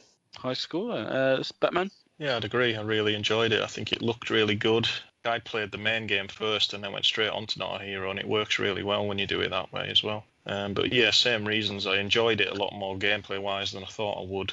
But the story was just a little bit disappointing, so I would say 8 out of 10 for me. Yeah, I think I would agree. So it's quite hard to individually judge it because of, as I said, the expectation. Should you expect a DLC like that to have huge amounts of story implications? Should a lot of that information that we wanted have been in the main game rather than pin all hopes on, what amounts to a 4-hour, survival mission underground with labs, because Resident Evil 7 was lacking so much of the kind of history and narrative as to how we got to that point. If there's more of it, perhaps the scoring would have been a bit higher maybe, and people wouldn't have gone in thinking it has to tell us everything. It was such a shame it was delayed, because it did kind of kill the momentum that 7 had built up with like all the playable demos and everything, and then the hand, and that mystery. There was like a really good buzz all the way midway through 2016 up to the release, and then you think you got Not a Hero right around the corner, and then came the delay, and then came nothing all year. And I do think that Resident Evil 7 got kind of forgotten about by people, which is a shame. Well, we've seen it in the sales figures, haven't we? Yeah. Sales figures haven't been perhaps as good as perhaps intended. But I'd give Not a Hero a 7. As you said, Sean, if that had come out as it should, do you think there'd have been even more expectation on End of Zoe? Perhaps, but then, there would have been. I mean, if Not a Hero had come out sooner, we wouldn't have a year's worth of literally the fan base being torn apart by silly isn't it Chris arguments. So Capcom did damage in that respect. They live and learn. Some of those discussions got really, really quite vicious. Capcom did try and say several times, it is Chris. Well, it is Chris. Yeah. Stop being stupid, it is Chris. But then they must expect that when they dramatically changed. They didn't just change his facial features a little bit, did they? They completely overhauled his appearance, so you're going to get that. It wasn't just that. It's like what you were saying before. It's that compounded thing. It's like they changed his look, different actor overall, and then you've got the Umbrella angle on top of it. So of course people are immediately like, "Oh, he doesn't look like Chris," and he's saying he's working for Umbrella, basically. Yeah, you see, that doesn't add up. That's a good point. If he had just looked different, people would have been like, "Ooh, okay." Or if he'd just been working for Umbrella but looked like the old version, people would have been like, "Ooh." Yeah, but there's two things. If he had looked like he did, with the overhauled look and the slightly blonde hair he has now, but still had a BSAA logo on his shoulder, no one would have questioned it. They'd have just probably been disappointed. They would have been like, why does Chris look different again, But they still would have accepted it was him as a character. We wouldn't have had the months of, it's an imposter, it's clearly Hunk, or Hunk's son, or... and vice versa as well. If they had the traditional look and was working for Umbrella as it is in the game, people would have been like, "What?" But it would have been that. But it would have at least been less argument. People would have been like, "Either it's a clone or it's not." We're going to find out. Because it's all settled now and it's actually Chris. I just want to do one final shout out. I think I've mentioned it in 2 podcasts this year, to the guy who said this chap was going to be an offshoot of the Redfield children. Shout out to you, whoever you are out there. You're a genius. Hashtag not my Chris Redfield. Yeah. So. Oh dear.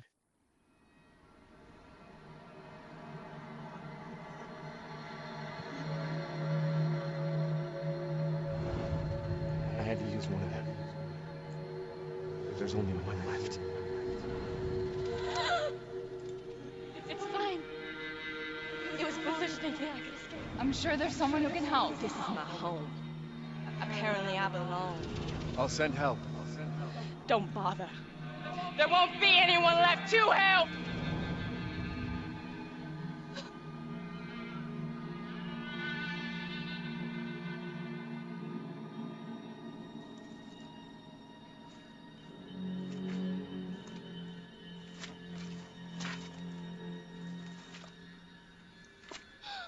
No! Evie! Please!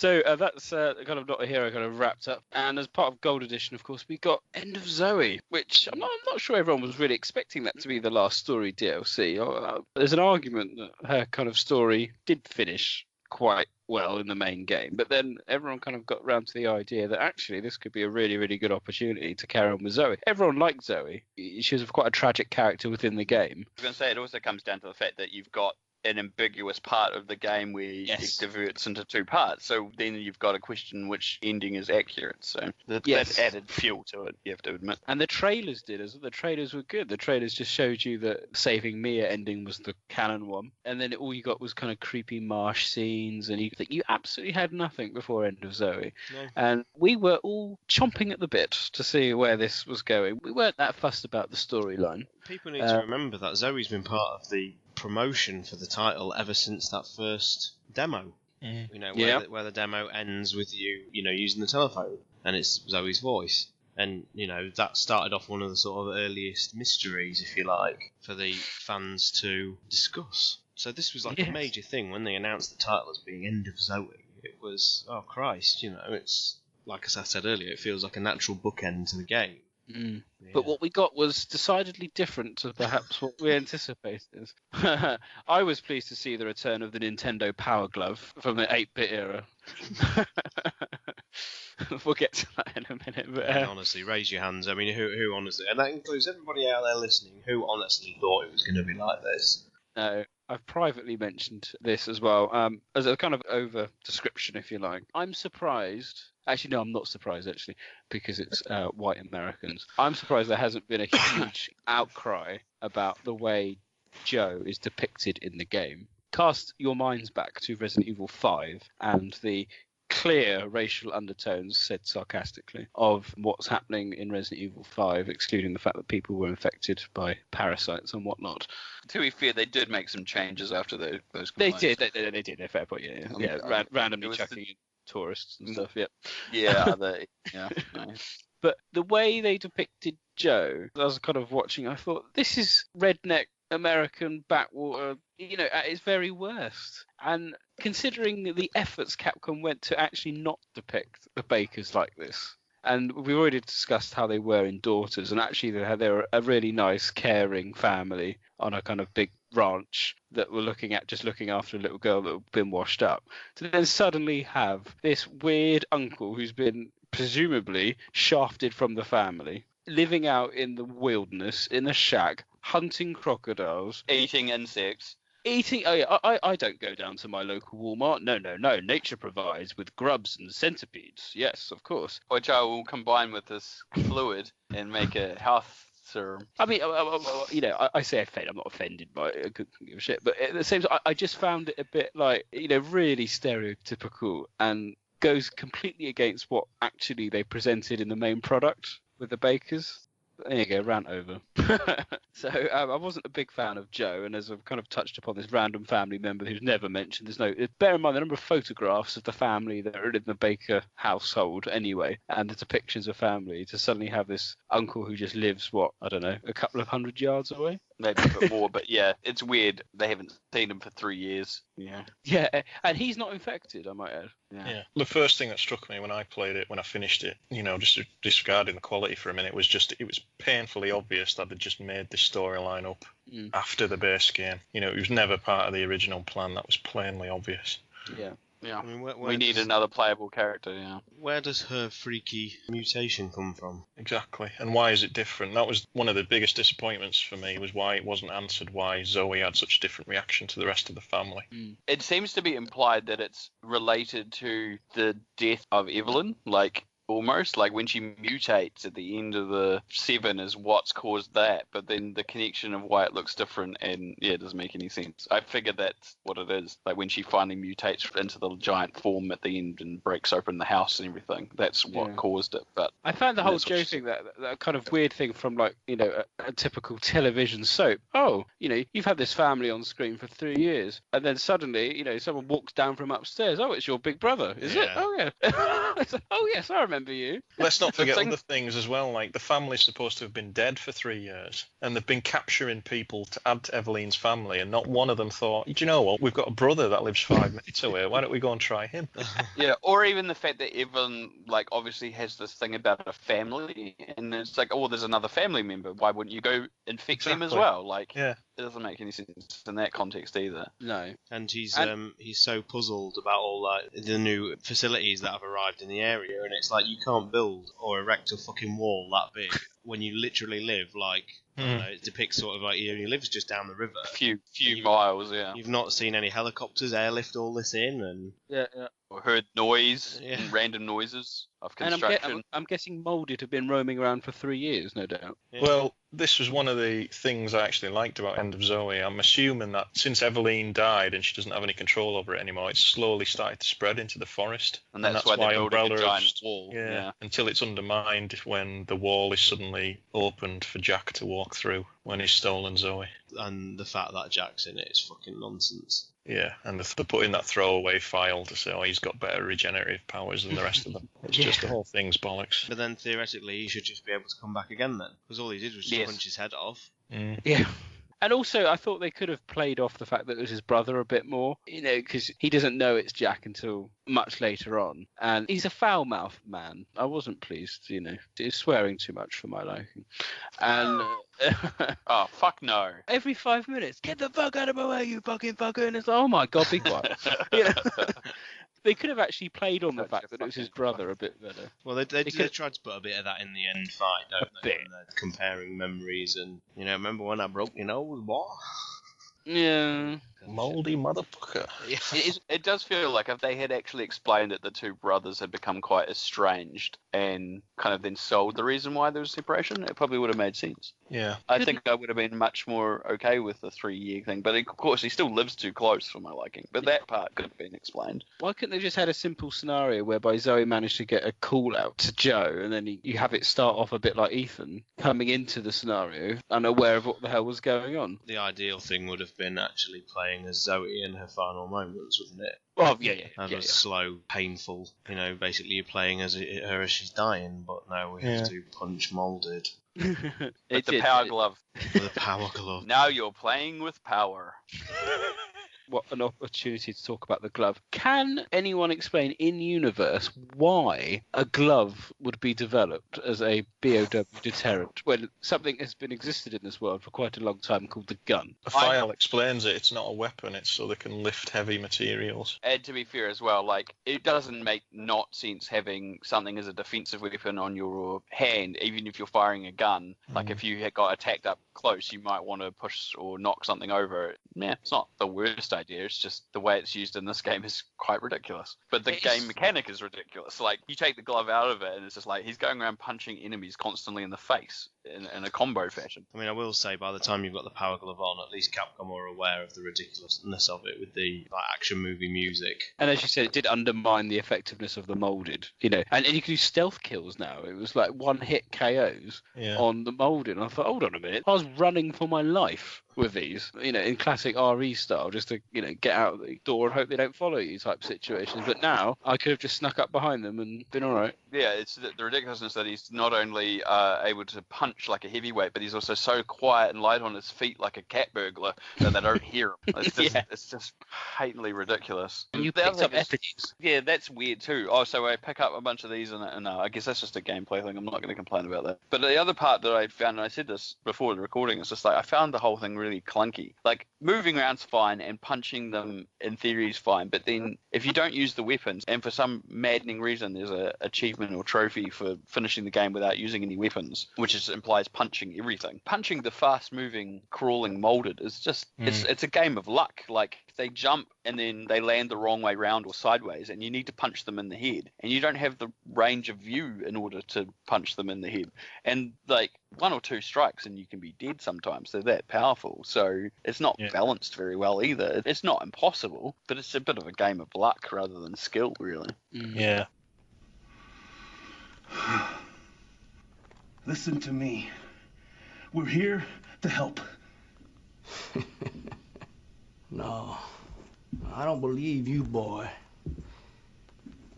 Tell me, what kind of help comes in a helicopter gunship. You don't know what you're talking about. You don't get it. You think I don't know who you people are? With all these monsters running around here. Tell me, where'd they come from? It's not what you think. You don't understand. Well, I don't understand. You see that girl back there? Look, that there my brother's little girl. My niece, you understand? And around here, family is a righteous cause. And you ain't gonna kill my family. Now see, that ain't something I can abide. For fuck's sake. She's infected. She's dying. And we're both gonna fucking die if we don't get the fuck out of here right now. She ain't dead yet, boy. So I figure you better do something about it. For I feed you to your little friends outside. Okay. There's a cure. You're lying to me. I'm not lying. I'm not lying. We were on our way to get her treatment, and you fucked that up when you jumped us. They're probably still waiting for us right now. Where?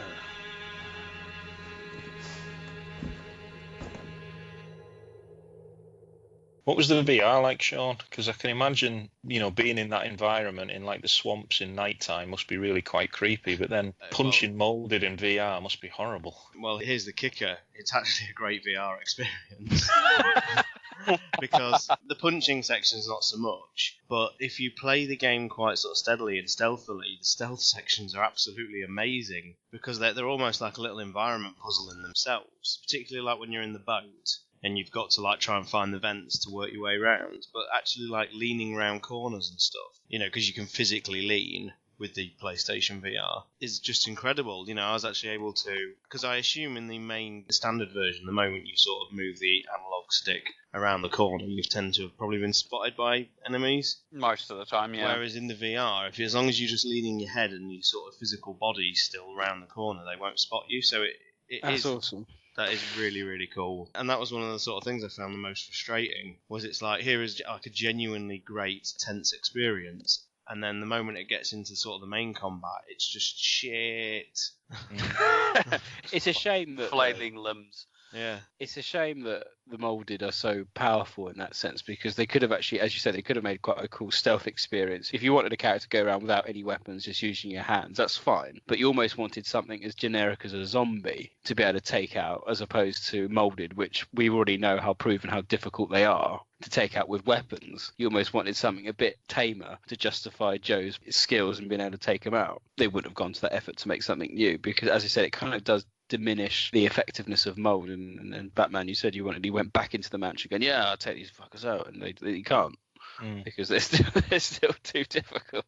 But Joe, he's got, he's all right, he's sorted. And I also found it a bit annoying. Obviously, it's quite a linear thing anyway, but you couldn't go into different areas. You weren't allowed to run away. You had to kill. It's always forwards, yeah. Yeah, that's another thing I fucking hated as well, is the stunted progress. Yeah. The game changes from forcing stealth upon you, but then it expects you to kill every enemy in the area when you get to a gate, and it completely works against each other. There's a section toward the end where you're in like the elevated platforms above a swamp. Yeah, I managed to get through most of that undetected, apart from the odd ones that do spawn up in front of you. And then I made it to the door, and it says, enemies are too close first. Yeah. And I was like, but how am I supposed to know that as a player?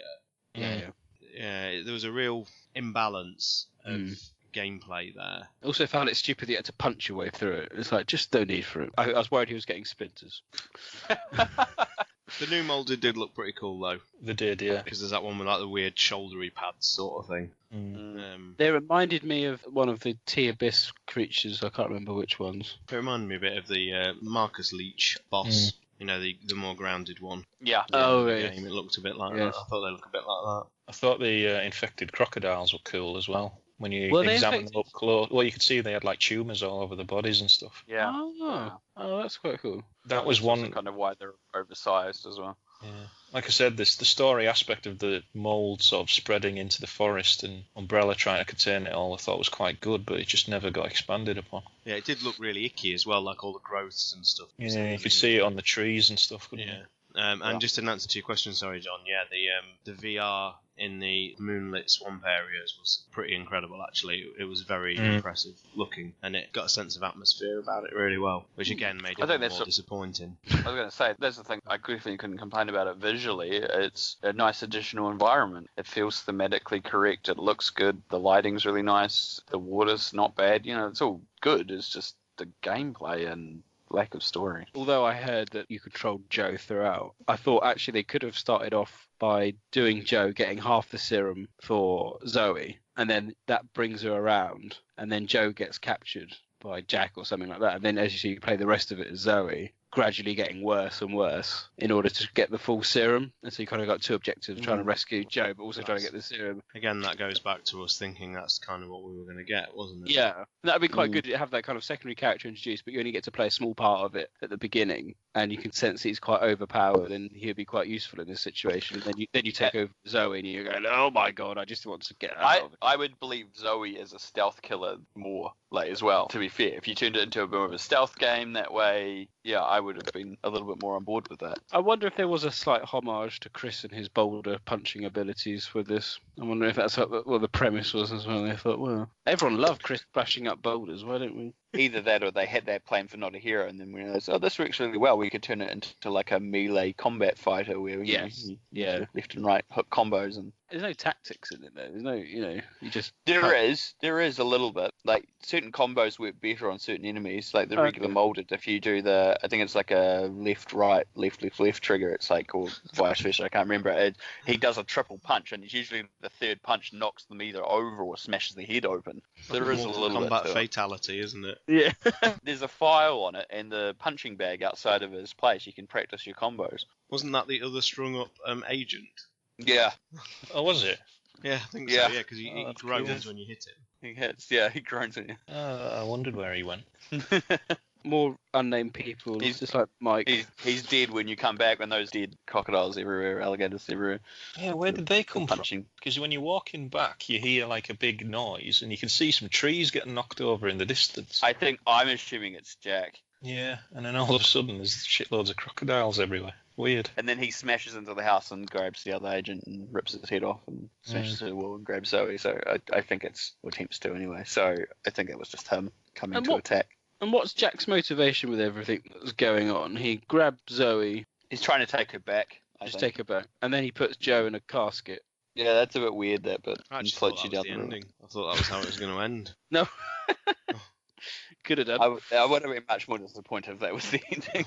To be honest, I did like going back to the house though, where it was all quarantined and they had the tent set up. That looked really good. That was pretty cool. It was like E.T., wasn't it? It was great. Likewise, Daughters does explore what it's like before. This is like what's happened long after. Because it's actually set weeks after Not a Hero, according to the title screen. Oh yeah, you're right. Yeah. Well, that's how they were able to put up all the walls and tents and. Yeah. But the final fight, I mean, I was very vocal in the Resident Evil 7 podcast we did that I hated the chainsaw fight in the basement, and this just felt like a continuation of that. I mean, God, the fight on the boat that you have with him, with the wrestling moves and that, Christ.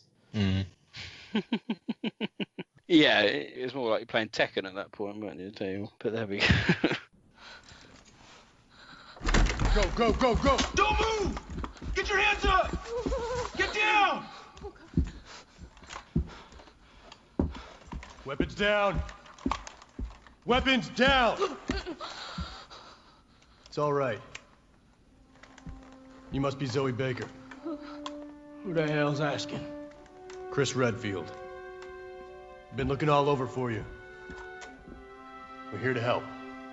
So it probably added more to the storyline than we actually probably anticipated it did-ish, by having Chris and whatnot. We know Zoe survived. I don't think anyone thought Zoe would survive necessarily. The only thing I will say I really loved was actually the ending. I thought it was great and a nice touch that they put Ethan in there. Yeah, see, I like Ethan. People don't like Ethan. I'd like to see him come back. That's something that I saw touched on online, but I didn't actually think of, and it kind of goes back to Not a Hero. It's just the fact that through this, like, I don't know how much information has been found out, obviously, about Mia and her connection to Evelyn and the company that she was working for and stuff, but I don't know if the people with Umbrella or Chris knew what her connection was at that point. But obviously after the files in Not a Hero, they blatantly do, because there's a photo of her with Evelyn on the ship in that file. And again, this connection also, now they have another survivor with Zoe who can give them first-hand information about what it was to live with this for over 3 years. So it's very interesting what sort of information the company has walked away with as well. Yeah, that was a nice touch, that, I think, because it doesn't matter that they've lost Lucas now because they've got Mia. And Zoe, yeah. It'd be interesting because, you know, I think we'll look back at Resident Evil 7 and it will feel a bit isolated in having that kind of family theme going on. I don't think we'll ever get quite a scenario quite like that again. And if we do see the E-series carry on, it is likely to get a bit more fantastical, isn't it? A bit more, you know, battlefields and lots of humans suddenly turning into God knows what at a moment's notice. In fact, I don't know. Who knows? I would guess they're more likely to use the mold as a component to develop something new. That's what I reckon too. That's why I was saying before, like, I really feel like as an actual enemy type, it's a one and done kind of shot deal, like as a proper enemy type, but that doesn't mean it can't turn up as a developed weapon or as a part of something else. Sort of blending it with Ouroboros again. Mm-hmm. Yes. You know, or Plagas, you know, it's a controlled mold spreading agent, you know. You can control it where it wants to go, because you obviously don't have to have the instability of like a Evelyn type to control it. Yeah, that's true. Any I say any redeeming features of End of Zoe. Sean, you've mentioned the VR was actually particularly good in this, and that'll be quite useful because not everyone gets to play the VR, so that's quite a good point. Just mainly in the stealth sections, because I think you really see the potential of like the head leaning you can do around corners, and it makes you feel very much part of the world. You know, the actual level of immersion's crazy. It feels almost strange taking the helmet off sometimes.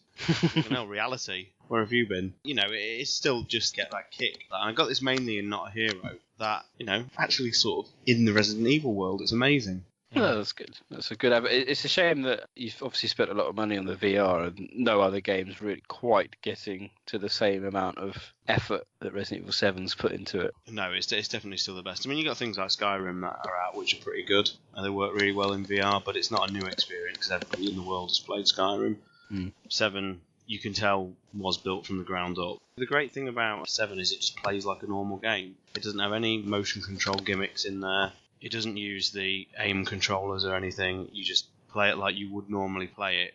And that's the other thing I was going to say. I mean, we're coming up to a year since the game originally launched, and they're supposed to be bringing that VR experience to PC and Xbox as well at some point, so other people will get to experience it, hopefully. If it's reasonably priced, I'll probably pick it up. We'll see how that goes down. So in terms of End of Zoe itself, how would you grade that out of 10? And then we'll look at kind of Gold Edition generally.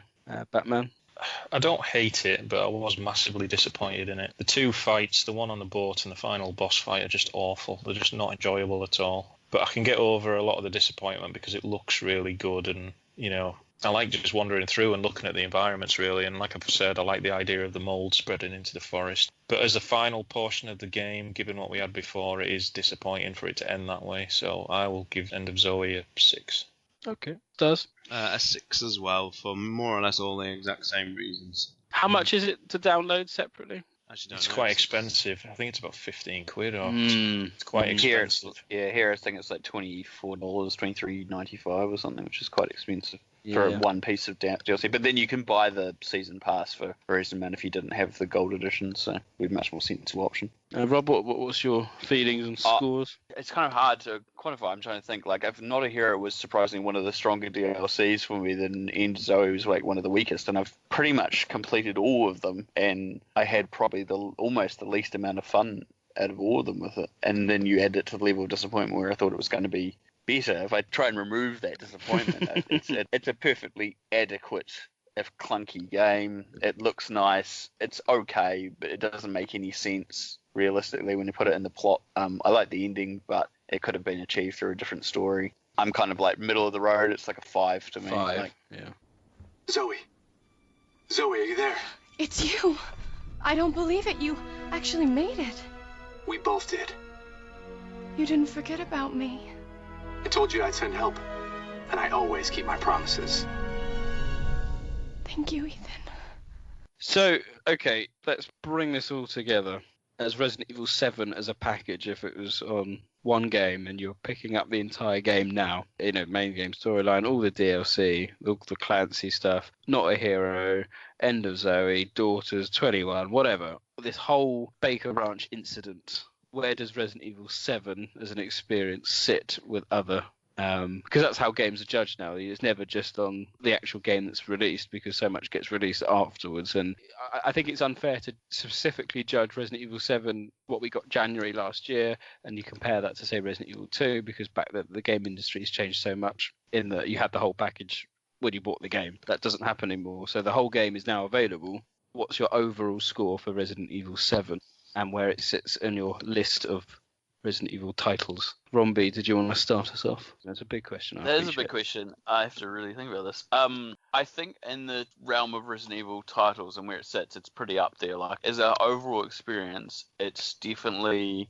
I definitely had way more fun with it, enjoyed it way more than 6, without question. And I liked it probably... No, I definitely liked it more than 5 as well. And I like 5. I don't hate 5.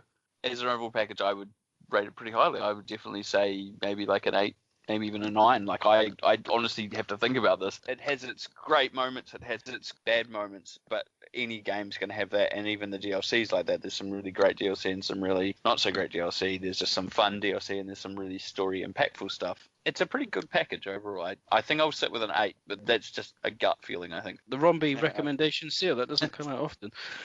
Batman? I'd agree with pretty much all of that. The reason I'm such a big fan of the series after all this time is there isn't a single game out of the 25 odd titles available that I don't like. I can take something positive from all of them, and this one in particular has surprised me with how much the gameplay has drawn me in, because especially in later years, I've only really stuck with the series because of the story, and the gameplay has always been a secondary thing for me, whereas with this particular title, it's been the other way around. My top 3 games, because I love them equally for different reasons, are probably Remake, Resident Evil 3 and Resident Evil 5, and I would say this one probably eclipses Resident Evil 5 now. I just think it's pretty much a perfect package. We've spoken how good Daughters is, as a prelude to what comes, and then you've got things like Bedroom. I like those sort of puzzles in Resident Evil. Then you've got the main game, which for me has the perfect Resident Evil template. It's not about bioterrorism, it's about something that starts off innocent, like looking for missing people in the woods or looking for your missing wife, and then gradually as you go on, it turns into something bigger with this overarching conspiracy element with these different companies and viruses and whatnot. And then Not of Hero does a reasonable job of tying into the larger series, and then you've just got that little disappointment at the end with End of Zoe. But as a package, I think it's been really, really well done, and it's definitely my favourite Resident Evil game since we started doing these podcasts, so I'd have to give it a 9 out of 10. Very good. And Starzone? Yeah, it's a 2 thumbs up for me. I actually find it's a game, 7 as a whole, the actual main campaign, is improving with age. I think every time you play it, there's something new you appreciate. I think it's one of gaming's best returns to form, if you like, in terms of it being like a success story. I think a lot of people had written it off, and I think it silenced quite a lot of critics. And I think the game is, it's a stunning return to form. It's a wonderful experience to play. It's introduced me to a new way of playing games, which I'll forever cherish. And I absolutely love playing it. End of Zoe knocks it down slightly, but I would still give it a very strong 9. Good scores. I would rather sadly agree with everything that's been said. I think Resident Evil 7 struck a very, very difficult balance that we've often discussed on the podcast between that kind of over-the-shoulder look and how to effectively manage being able to easily aim for a creature's head, whilst at the same time maintaining that kind of scaredness, that vulnerability that you got in the earlier games, which was amplified, if you like, through the third-person pre-rendered background. The main game of Resident Evil 7 struck that balance so well that you had a lot of fun playing the game. You didn't necessarily want to play the game because you were quite concerned about your ammo levels. You were quite concerned about what you're going to come across next, which is all, in my personal experience, classic Resident Evil elements of not really wanting to play, but at the same time being quite hesitant to play because you don't want to die or something like that, and that kind of feeling. It's the most fun I've had with a Resident Evil game since Resident Evil 4, which I think is a genuinely fun, well-crafted masterpiece as a game, but it's the best Resident Evil game since Resident Evil 3. So, as I said, it kind of fits in that really difficult point, and I'll be intrigued to see if this starts off a new trilogy of first-person games. If you think 1, 2, and 3 are kind of pre-rendered, 4, 5, 6 is over the shoulder, and whether 7, 8, and 9 become the first-person. And if they did announce Remake 2 and Resident Evil 8 as first-person, I would be more than happy with it. Whereas I think before, when Resident Evil 7 was announced as first-person, everyone was like, oh, well, this is it. This is all doom and gloom. And I'm happy to be proved wrong. And that's as good a testament as you're going to get. So I would put it easily in my top 5 Resident Evil games. Certainly a 9. It's not quite up there with the original Resident Evil and Remake, but it's top 5, so a good 9 from me. I think with regard to the first-person thing, just as a final sort of thing about that, had PT not come out, I think people would have been a lot warmer. I just think people possibly saw it as a reaction to how successful PT was for people. Right. You know, and then that initial demo came out and everybody just thought, well, there's no fucking zombies in it, there's no combat, it's just PT again. Yeah. Maybe. So that kind of wraps up Gold Edition. I hope you've enjoyed our dissection, if you like, of the DLCs, and we had a quick retrospective view of some of the other DLC, and it's brought together all our views on Resident Evil 7 as an overall package. I apologise in advance if people find that we're a bit too positive about it. Yeah, let's forwardly apologise for people's indifference for their own personal opinions. I know, but whatever. It's so hard to dislike Resident Evil 7. It's so perfectly balanced with the atmosphere. It just had that Resident Evil feeling, and perhaps that paints us nostalgic goggles on. I don't know. I think if anybody looks at 7 and says it's not Resident Evil enough, needs to seriously sit down and rewatch Vendetta. Yes. And just ask yourself that question again. Is it Resident Evil enough? Yeah. Or even replay 6. Yeah. But the thing is as well, maybe that's the thing. There's people out there who really, really, really liked 6 and 7 is not like 6 at all, and they're really disappointed. I don't know. If that's the case, well, I can't really complain, can I? Like, yeah, 7's way different than 6, but... Yes. So that does conclude this podcast on Gold Edition. So we now turn our attention to this edition of Neptune's Biohazard Quiz.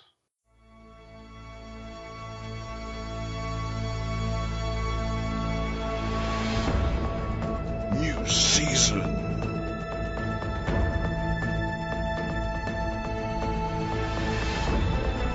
New questions.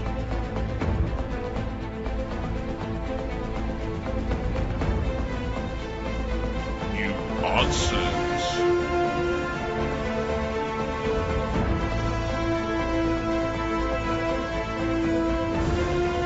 And probably new facts.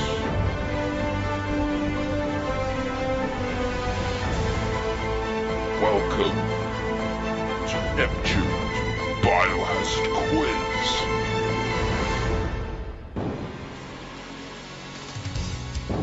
Batman.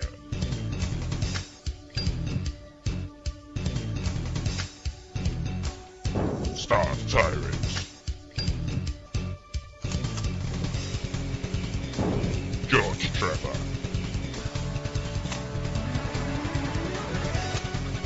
Robbie McGregor. Mr. Spencer.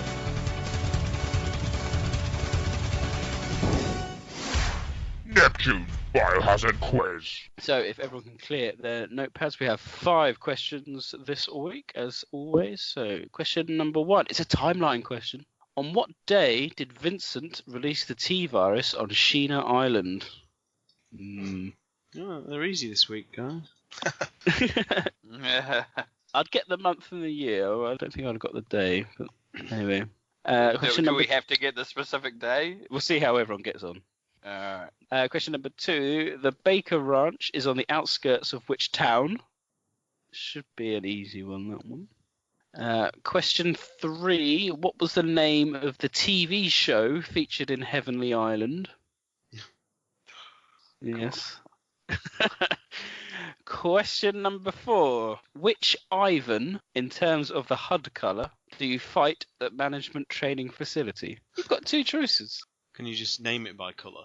Yeah. So there's 2 Ivans, separated out by colour of the HUD. Which one do you fight first at the management training facility? And question number 5 comes in from Rodney Holbrook. What is Umbrella's motto as depicted in Biohazard the Stage? As an updated motto, apparently. Don't recall actually seeing it, but there we go. So that finishes the questions. Join us after this when we'll run through the answers.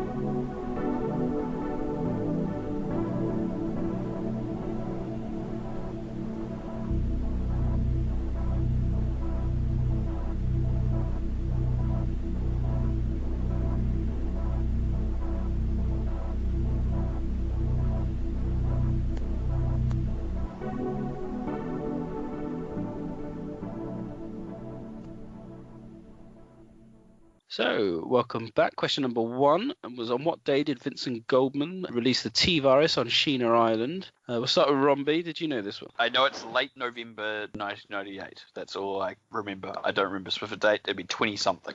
20-something. Are you going to have a guess? 24th. Stars turn. Can we just give you a month and year? Or did you need a specific day? I've got the specific day. Oh, God. Which is why Romby hazarded a guess. Whether he's right, I don't know. Okay, I'll go 20th then. Of September 08? 98? 20th September 1998. I can't remember. It's so hazy. Okay. Batman? Rob's right, it is late November 98, but I can't remember the date either. I'm going to say 22nd as a guess. And that guess has paid off. It is the 22nd of November 1998. Points to Batman. I'm going to give half a point there to Romby because he was only a couple of days off, so that's very good. Sorry, Sean. I couldn't remember as a guess. Question number 2. The Baker Ranch is on the outskirts of which town? Batman? Dolby. Dolby. Stars time? Did you know? And Romb? Dolby, Louisiana. Dolby, Louisiana is correct. Points all round. Nice simple one there to get people off the mark. Question number 3. What was the name of the TV show featured in Heavenly Island? Batman, did you know this one? I do, but I can never remember which way around it is. If it's Idle Survival or Survival Idol.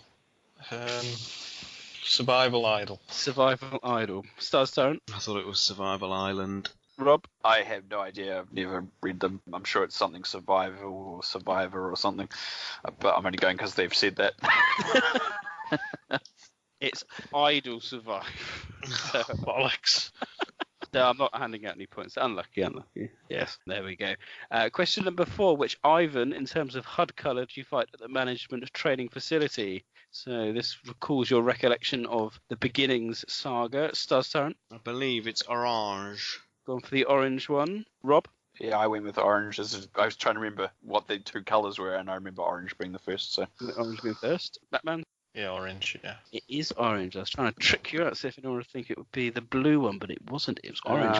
Points all around. And finally, question number 5 from Rodney. What is Umbrella's motto as depicted in Biohazard the Stage? Romby, start with you for this one. No clue. Cannot remember. Didn't notice. No, I didn't either, I'll be honest. So, Batman, good on them for noticing this. Is a good question. Yeah, it is a good question. I don't know it either, so I'm just going to have to say preserving the health of the people, the old one. The old one. Stars don't? Building better worlds. I have no idea. That's the Wayland Yutani one. Yeah. It's bless the human health. There we go. That concludes the quiz. Let's see the final scores. And the strongest player, because he's holding everyone else up, is Stars Tyrant with 2, followed by Romby with 2.5, and Batman winning by half a point with 3 out of 5. So well done, Batman. Way. Yeah, not too bad. A good quiz. So that does conclude Neptune's Biohazard quiz for this podcast. Join us next time when we'll have some more questions.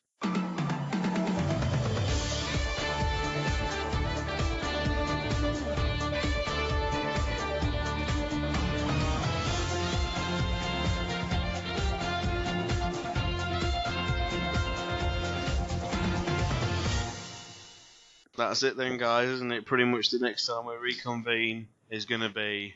Oh, God, it's going to be Resident Evil 2 remake, isn't it? It's like, we've tried to delay it as much as we can, and it's like it's here. Well, we might try and sneak in a Voice of Gaia podcast. It depends. If we get a full-blown trailer, that may warrant a full podcast. If we just get a teaser one, it with the experience as well, because the experience is proper play, isn't it? That's true. We'll see. Yeah. Well, we'll all try and catch up and see what happens. But yes. So what a year it's been, 2017. Happy New Year to everyone. You know, interesting highs, lows, as always is. I think that does conclude the podcast. So thank you very much for listening. It's goodbye for me, Neptune. Goodbye from me, Batman. Goodbye for me, Stars Tyrant. And goodbye for me, Rumby.